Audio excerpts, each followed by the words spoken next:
Assalamualaikum warahmatullahi wabarakatuh. Waalaikumsalam warahmatullahi wabarakatuh.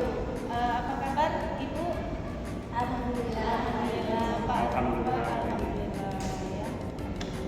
Oke Bu, gimana?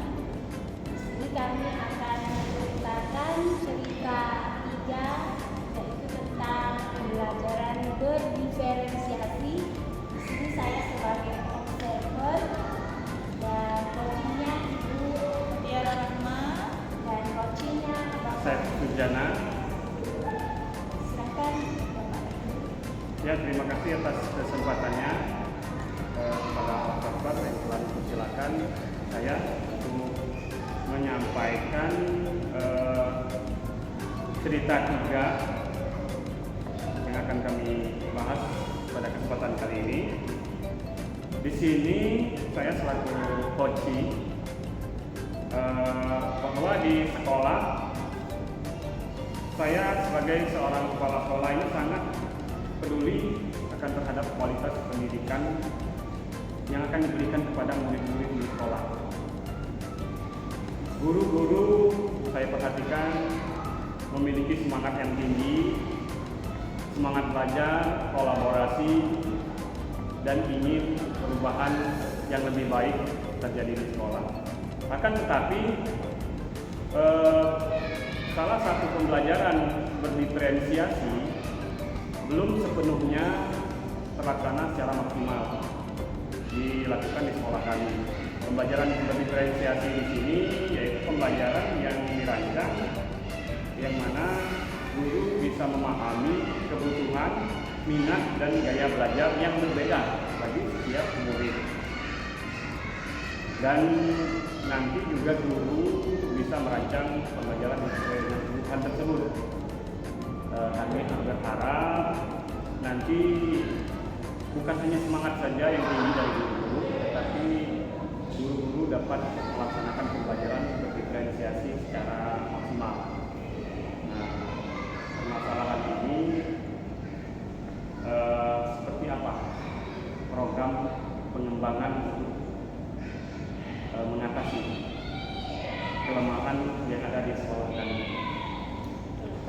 Baik, terima kasih Bapak Asep. Saya sangat mengapresiasi yang sudah Bapak lakukan karena saya yakin dari cerita Bapak tadi Bapak begitu visioner ya terhadap sekolah Bapak. Artinya Bapak memang di sini menginginkan gitu seluruh guru ataupun SDM yang ada di sekolah itu berperan penting dalam pelaksanaan implementasi kurikulum merdeka. Dan saya yakin Bapak sudah melakukan aksi-aksi terhadap kegiatan-kegiatan yang ada di sekolah. Tapi Bapak sampai sejauh ini belum puas begitu ya Pak? Iya. Iya, betul. Jadi belum puas terhadap apa yang Bapak lakukan. Terus Bapak melakukan sharing nih sama saya sebagai coaching bagaimana upaya ke depan supaya guru-gurunya bisa menguasai begitu ya? Iya.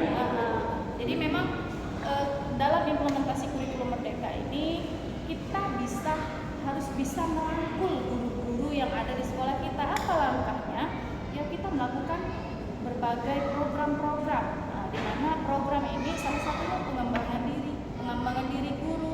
Guru-guru kita motivasi untuk mindsetnya berubah. Yang tadinya mungkin malas belajar, masih berada di zona nyamannya gitu, mungkin masih ingat dengan kurikulum sebelumnya. Tapi ketika kita sudah bertransformasi, maka kita harus bisa memotivasi guru kita supaya mindset guru kita ini bisa berubah, bahwa untuk mencerdaskan anak bangsa butuh inovasi begitu, ya kan? Iya. Nah, apa inovasi yang harus kita lakukan? Yang pertama kita kembangkan diri guru terlebih dahulu, Bapak. Dengan cara apa? Kita saat ini sudah ada platform Merdeka Belajar. Jadi kita tidak usah lagi susah payah mencari fintech atau apapun itu, tapi dengan kehadiran aplikasi platform Merdeka Belajar, guru bisa belajar secara mandiri. Kemudian juga selain PMM tadi kita bisa menghadirkan narasumber atau guru tamu yang bisa berada di tengah-tengah guru kita. Dimana apa problemnya? Kalau tadi misalnya tentang berdiferensiasi, anak-anak pembelajaran yang berpusat pada murid yang masih belum optimal gitu, maka kita menghadirkan tutor, narasumber yang memang nanti sesuai request kita, apa yang kita butuhkan di sekolah, materi-materi apa yang belum kita pahami, kita minta tolong sama narasumber kita untuk memberikan pemahaman tentang pembelajaran yang berdiferensiasi. Kemudian juga Bapak bisa melakukan membentuk kombel. Nah ini yang ketiga, ini penting sekali dalam membangun sekolah, bahwa kita saat ini fokus dalam masuk tahun ketiga pelaksanaan sekolah penggerak ya Bapak, sekolahnya sekolah penggerak ya.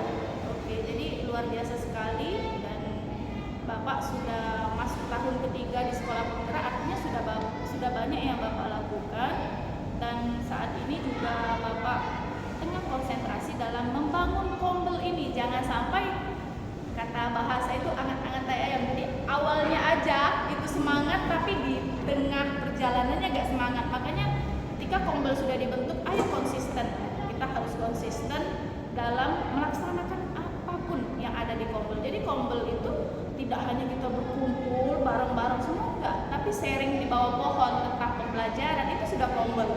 Kemudian lagi makan nih, makan bakso, itu bisa jadi kombel, asalkan itu sharing yang bermanfaat tentang apapun yang ada di dalam lingkungan sekolah, itu sudah dinamakan kombel. Jadi rubah mindset kita bahwa kombel itu harus berkumpul dalam satu ruangan di jam yang sama menghadirkan ini, itu salah. Jadi kombel itu bisa dimanapun gitu. Nah, Bapak juga ke depan harus melakukan evaluasi Pak. Jadi setiap kegiatan yang kita lakukan harus dilakukan evaluasi, refleksi bersama guru, orang tua. Jangan sampai program yang kita sudah laksanakan itu tidak berjalan dengan maksimal seperti itu ya. Maka kita lakukan evaluasi. Evaluasi penting, dan juga sebagai apa fungsi dari evaluasi ya, untuk mengetahui kekurangan dan kelebihan kita. Apa yang masih kurang akan kita perbaiki di depan. Seperti itu ya Bapak ya. Bagaimana Pak Asep, apakah di sekolahnya sudah ada kombel atau sudah terbentuk saat ini?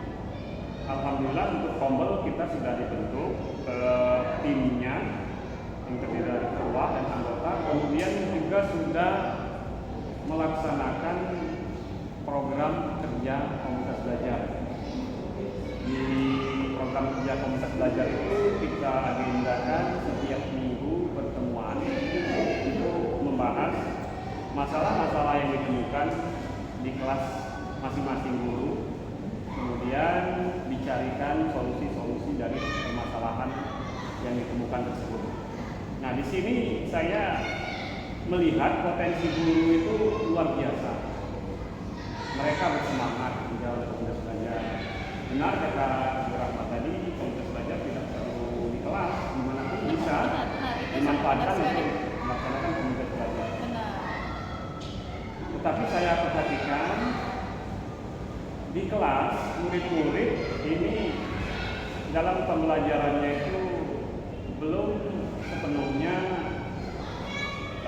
berdasarkan minat dan bakat dan gaya belajar. Asesmen awal pembelajarannya belum maksimal dilakukan seperti itu. Seperti itu. Untuk mengetahui bakat dan minat anak, harusnya kita melakukan asesmen ya Pak ya. Jadi itu belum maksimal dilaksanakan. Jadi ya benar kata Ci, kita harus asesmen awal dulu. Mungkin ini nanti akan saya jelaskan ke guru-guru ya, bahwa di setiap komunitas pertemuan nanti komunitas belajar harus selalu membawa asesmen awal murid itu supaya tahu ya bakat, minat dan gaya belajar murid-murid itu.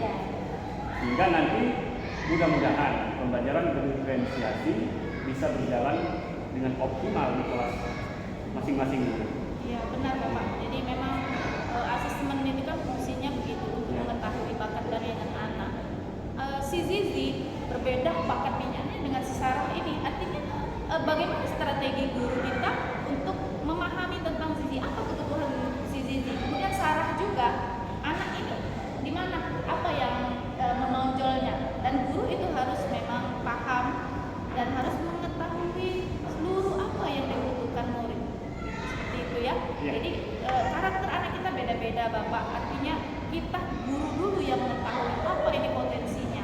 Dengan cara apa untuk mengetahui kebutuhan murid tadi? Ya dengan asesmen tadi. Ada yang namanya asesmen awal pembelajaran. Ya. Mungkin Bapak ya. Ya. Bagaimana? Ada lagi yang ingin ditanyakan? Terima kasih, mungkin sudah jelas. Sudah jelas Sudah ya jelas. Bapak ya.